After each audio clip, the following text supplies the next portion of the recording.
masoko.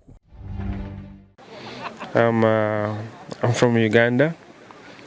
I chair a national livestock farmers forum in Uganda. So I basically came here to benchmark and also to see the show. And I've been here before when Brookside was still in charge, and I've seen the difference, the COVID effect, some of the other considerations to say. But I mean, as a Ugandan and in the livestock sector, we benchmark a lot from Kenya. Kenyan farmers are more organized than we are yet. And we're also going to run our show soon. Basically looking forward to partner with the Kenyan livestock breeders show and sale. And I'm learning a lot. I've been invited here by the management of the show and the society. And the interest is high and the engagement is quite high also. And sooner or later we'll be basically working together to also develop the Ugandan show, the livestock sector. Wow, that's amazing. I hope you've loved the experience. I love the experience. I love meeting friends and farmers and judges, and we've been sharing a lot of knowledge, and we met with the PS and the entire team and the chairman, and I received quite some good welcome, and we had a good luncheon, and yeah, looking forward. We met also other judges from South Africa, Namibia, rather Botswana, the Netherlands, and it's a good experience. Wow, thank you so much. And we have here one of our judges, actually our most favorite judge. He'll introduce himself and he'll tell us what it takes, maybe, and maybe he'll have just a word for you as a youth and as a farmer. Hello, yes, Max Highland from Victoria in Australia. I've judged the Ayrshires. I was an Ayrshire breeder for 55 years, now retired. And this is my first visit to Kenya. Very excited about it. It's a great place to be, and I've been looked after very well. So how is it to be, how does it feel like? How is the experience being a breeder, being a judge for all this time? And I'm sure you've seen this, you've seen new breeds coming, you've seen crosses. Like, how has it been, the journey, like being a judge? Well, I found it very interesting. That was interesting. That was my first idea when I started. I thought, well, I want to breed cattle, I want to breed purebreds. Because with a crossbred, we've just crossbred, so I preferred to breed pedigrees, and it meant that my life interest was in breeding cattle. So that was a particular interest, and I also made a living out of it. And so that's what I felt. You might as well put your heart and soul into doing something properly, and I felt that was the way to do it. I didn't see the point in just breeding crossbreds, so I went into the stud job. Yeah, and it's great to be here in Kenya. I had no idea. I've never been to Africa before, so it's my first visit.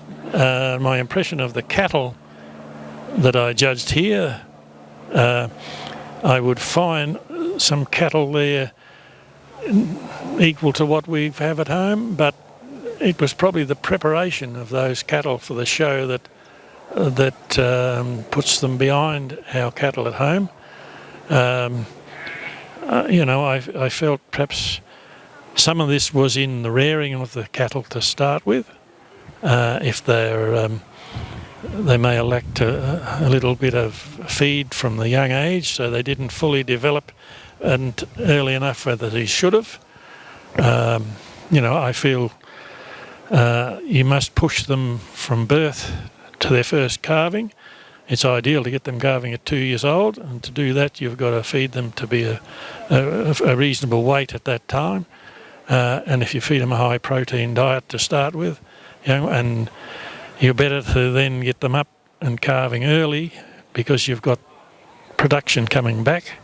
If you compare feeding one for 2 years to get it into production as against feeding one for 3 years to get it up there, even though it's not costing you as much per day to get them to 3-year-old, in the long run you're saving a lot of money because you're getting in 12 months lactation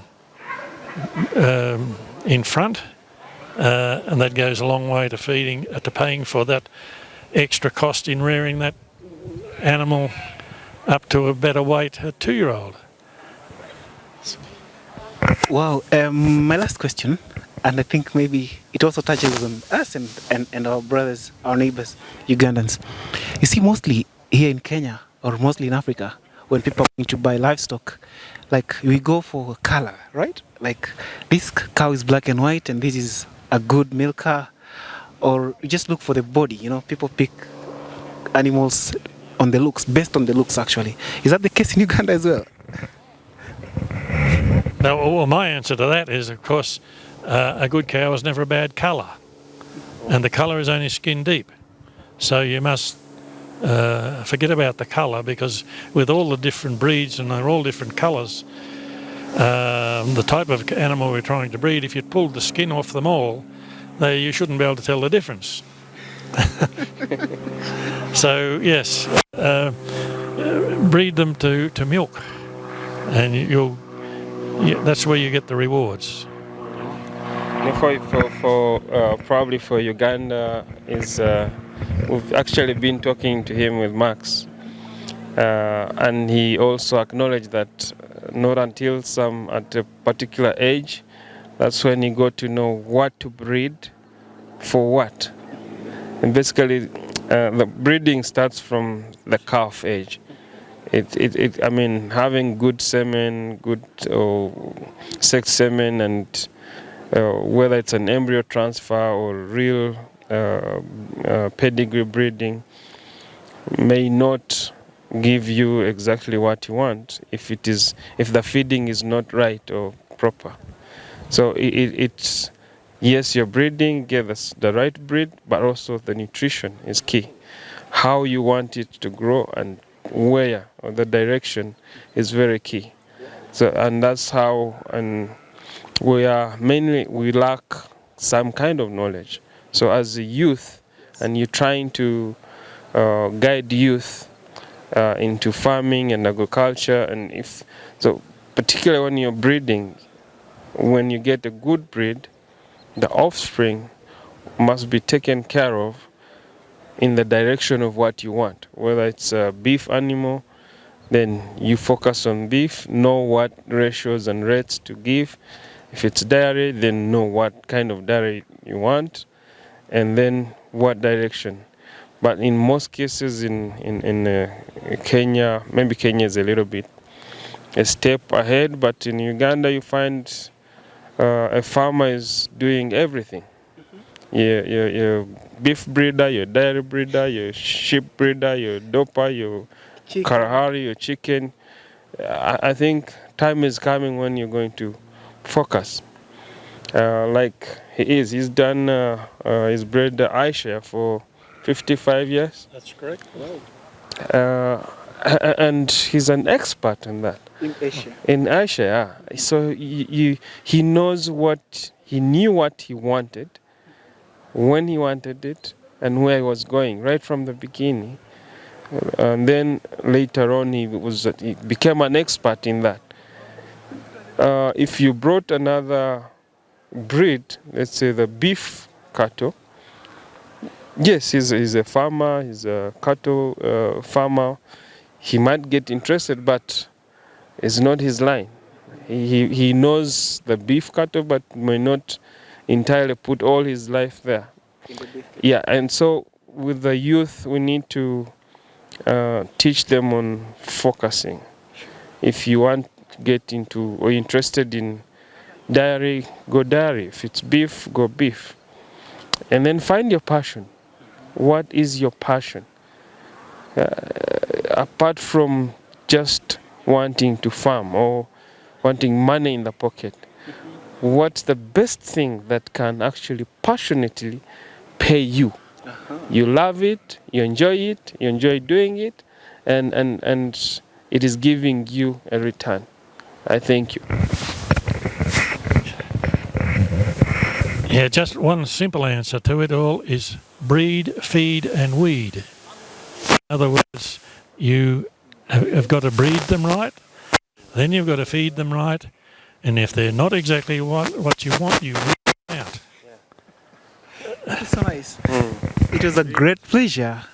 Breed, feed, Wait. and weed. Yeah. Thank you so much, and thank you so much for giving me this, your audience and your time. I was in Uganda last week, by the way, Oh. and I'm going back to Uganda. I really also want to bring the Ugandan youth on board. Then I think I'll be interested in getting in touch with you and see how best you can be helped to bring youth on board. Last week I had there's another team trying to come up with the same idea in Uganda. They've set up the Farmers TV, and it would be good to collaborate and stop thinking Uganda alone and then Kenya alone, and we can actually think the region. Sure. And then put our heads together and see how you guys can be supported to take it a little bit higher. Thank you. That's so much encouraging. Thank you so much. I look forward to that, actually. I look for you when I'm in Uganda. Well, you can. I don't have my cards. I've run out of cards, but you could we could exchange contacts, and then you look for me when you're there. Absolutely. Absolutely. Thank you so much for your time, and all the best, sir. And all the best to you. Enjoy your stay in Kenya. Thank you. Yeah, bye. Bye. Thank you. Keep it aim Masoko.